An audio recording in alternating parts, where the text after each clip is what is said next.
103-year-old Madame Li presides over one of Wudang's 3 major temples.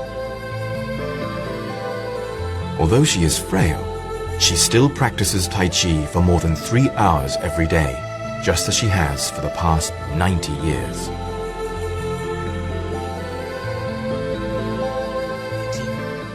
While practicing Tai Chi, one's Qi circulates the whole body 18 times. Ancient Chinese religious doctrines are at the heart of everything she does. She uses Tai Chi exercises to build her Qi energy. Madame Li takes her exercises very seriously indeed. When I was 18 years old, I was always sickly. But since I began to practice Tai Chi, I've never been sick again. 2 years ago, youthful black hair began to replace her aged grey locks. She attributes her longevity and her youthful appearance to the daily practice of Tai Chi.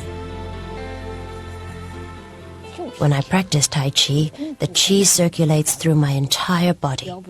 There are no sores on my body. As you can see, my hands are still very soft and dexterous.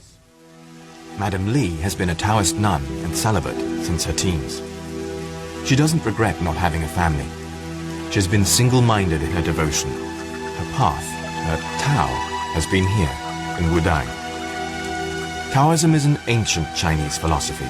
It is based on the writings of the sage Lao Tzu. It says that each person must find their own way, their own path to fulfillment. Be persistent and determined. Be devoted to Tao. From the time she first arrived in Wudang as a teenager, Madame Li's entire life has been spent on these mountain slopes. First she was a nun, then a priestess. Today, she is the head of one of Wudang's most important temples. In addition to being famous for her skills in Tai Chi and for her longevity, she is legendary in Wudang for her great compassion. She is philosophical about its great cost. Without bitterness, one will never know sweetness. When Madame Li was born, China was still the Celestial Empire, and an emperor still sat on the dragon throne. She was already 12 when the last emperor was toppled from that throne.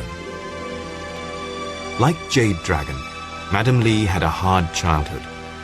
When she was 6, she was sold to another family as a child bride. While growing up, she was repeatedly beaten and abused by her husband's family. When she was 14, against her family's wishes, she snuck off to Mount Wudang. There, underneath a cypress tree, she found her Tao, her way, and decided to become a nun. Today, that tree is a place of adoration for Madame Li's disciples. Mistress Li teaches us to be persistent and sincere. One must persevere at all times.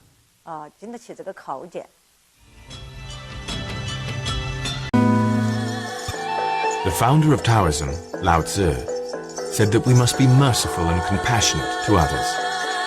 Madame Li has spent her life putting his words into action. In 1960, there was a great famine. Millions of people starved. At a nearby noodle factory, Madame Li spent each day picking up scraps of noodle thrown away by the factory, saving them to feed the hungry. I found dirty scraps of noodles in the sewers of the factory.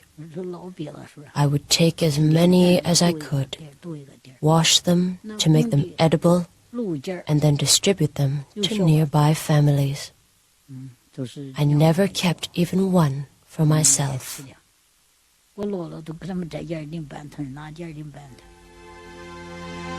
Madame Li's path to Tao has been lonely and tough. Only her faith guided her through long years of hardship.